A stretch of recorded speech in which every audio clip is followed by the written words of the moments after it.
여러분,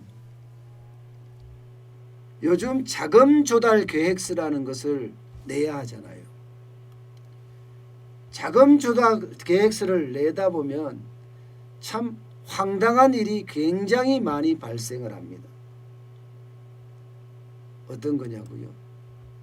보시는 것처럼 적어도 내야 될 서류가 15종에 해당됩니다. 15종. 15가지 적어도 서류를 내야지만이 집을 살 수 있다고 해요. 그만큼 지금 상황이 심각하다는 겁니다. 10억 전세를 들어갈 때는 자본 조달 계획서를 내지 않는데 1억짜리 빌라 집을 살려고 하면요, 투기지역에서 규제지역에서는요 15종의 서류를 내야 한다니까요. 10억 전세는 정부의 허가를 안 받아도 되지만 1억 집을 살 때는요 정부의 허가를 받아야 돼요. 정부의 허가를 받는다는 자체가 참 웃기는 일이지만 더 웃기는 일은 10억 전세는 괜찮은데 1억 집 사면 정부의 허가를 받아라. 참나 원. 여기 보시면 보세요. 자기 자금이라고 있습니다. 서류가 얼마나 많은지 뭐 감당할 수가 없어요. 감당할 수가. 금융기관 예금액을 내야 되고 부동산 처분 대금도 내야 되고 기타 현금도 내야 되고요. 주식이나 채권 매각 대금도 내야 되고 정여 상속세도 내야 됩니다. 그리고 금융기관 대출에 아이고 제가 말하기가 힘드네요.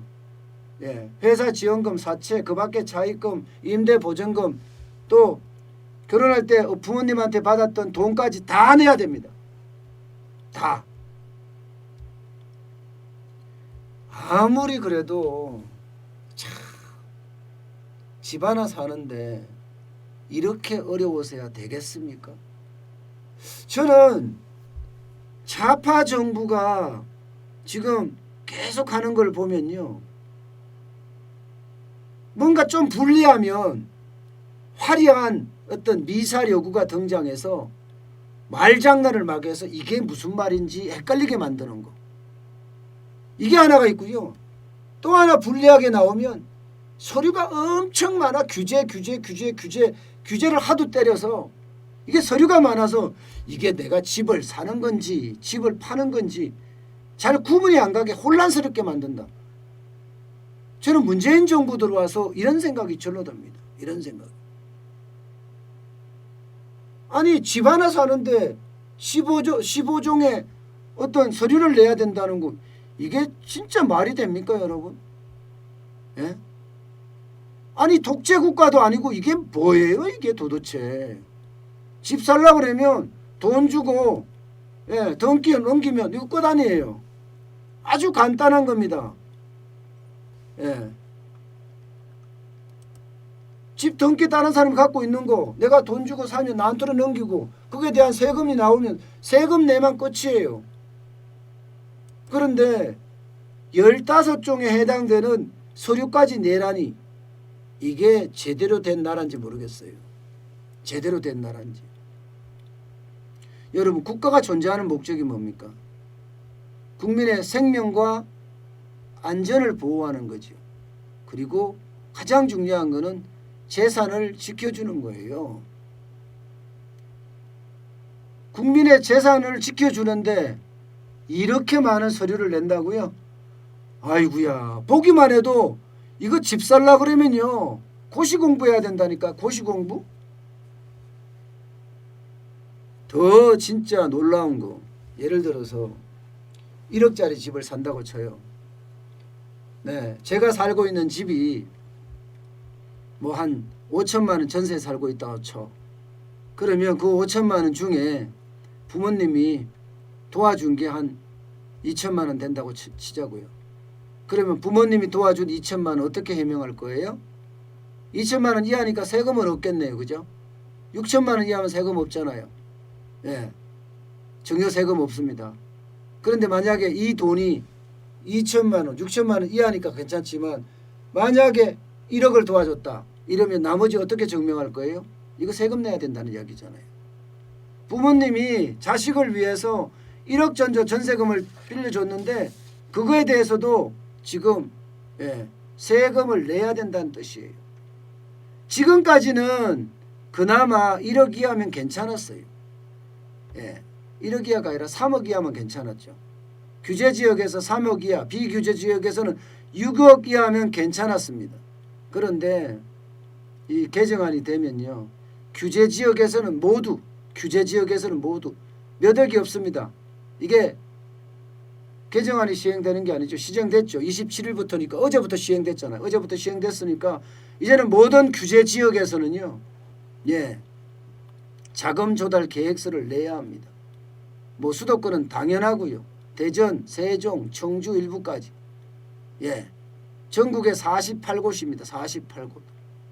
그러면 15종, 옆에 있는 15종의 서류를 다 내야 된다는 거예요. 여러분, 아니 국민이 투기꾼입니까?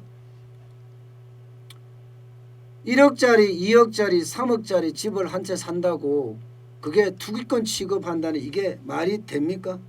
왜 자금 조달세를 내라 하고 자금 출처 증빙자료 모두 합쳐서 15종의 서류를 내라고 하냐고요.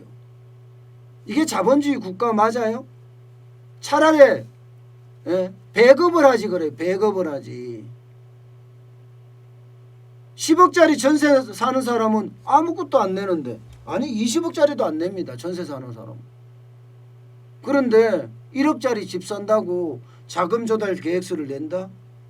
에이, 진짜 이래서는 안 되죠. 모든 국민을 잠재적 투기꾼으로 몰아간다는 것, 이 자체가 진짜 안타깝습니다, 여러분. 저는 현장에 대한 경제는요, 굉장히 단순해야 됩니다. 굉장히 단순해야 돼요. 이게 서류가 복잡하면요, 오히려 이게 경기가 위축될 수도 있습니다. 서류가 복잡하니까 아이 몰라 나 안 하겠어 이렇게 할 수가 있기 때문이에요. 단순하게 거래가 이어나가는 게 좋거든요. 방송을 할 때 여러분, 제가 유튜브 지금 방송을 하잖아요. 제가 방송을 할 때 기준점을 저는 최대한 내립니다. 최대한 내립니다. 일반적으로 경제방송의 어떤 기준점은요, 중3이나 고1이 들어도 알아들을 수 있게끔 한다. 이게 일반적이거든요. 제가 매일경제TV 대표를 할 때 실제로 그렇게 방송을 했거든요. 지금 저도 그렇습니다. 굉장히 쉽게. 근데 저는 그보다 더 쉽게 하려고 하는데 모르겠어요. 그래야지만이 많은 사람들이 들어와서 이렇게 함께 소통도 해주고 함께 이야기를 해주거든요. 그만큼 보편적이고 타당한 그런 방송을 해야 된다는 거예요. 주제도 그래야 되고요. 설명도 그렇게 해야 되고요. 그래야지만이 모두가 이해해서 똑같은 이야기라도 이해하는 폭이 좀 비슷해진다는 이야기입니다. 그런데 부동산에서 15종의 서류를 내라. 복잡하기도 복잡하거니와 이게 거래 자체가 어려워지잖아요. 거래 자체가 어려워지면 포기하는 사람이 많습니다. 그런데요, 희한한 거는요, 돈 많은 사람들 있잖아요. 부자들, 자산가들, 이런 사람들은요, 거래가 복잡하고 어렵고 힘들면 힘들수록 더 하려고 들어요. 남들이 안 하니까. 남들이 안 하니까 더 하려고 든다고요. 그러면 오히려 시장은 왜곡 정도가 더 심화될 거예요. 저는 정부가 솔직히 이런 생각 안 할 겁니다. 이런 생각도 못 했을 거고요. 이렇게 올지도 몰랐을 거예요. 워낙 규제하다 보니까 이런 상황까지 맞아진 거죠. 참 복잡하고 또 복잡한 정부의 경제정책 참 어렵습니다. 그게 경제를 더 어렵게 한다는 사실 알아야 할 텐데요.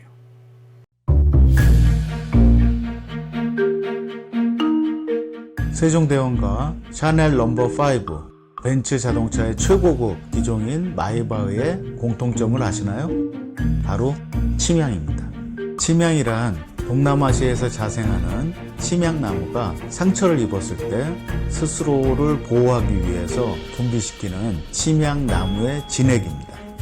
진침향은 태국산 침향과 러시아산 녹용, 그리고 국산 홍삼, 백봉령, 산수유, 당귀, 숙지향, 꿀로 이루어진 침향환으로 만성 피로나 또 스트레스, 기력이 저하된 직장인분들, 또 수험생들, 연세 드신 어르신분들이 드시면 좋은 환입니다.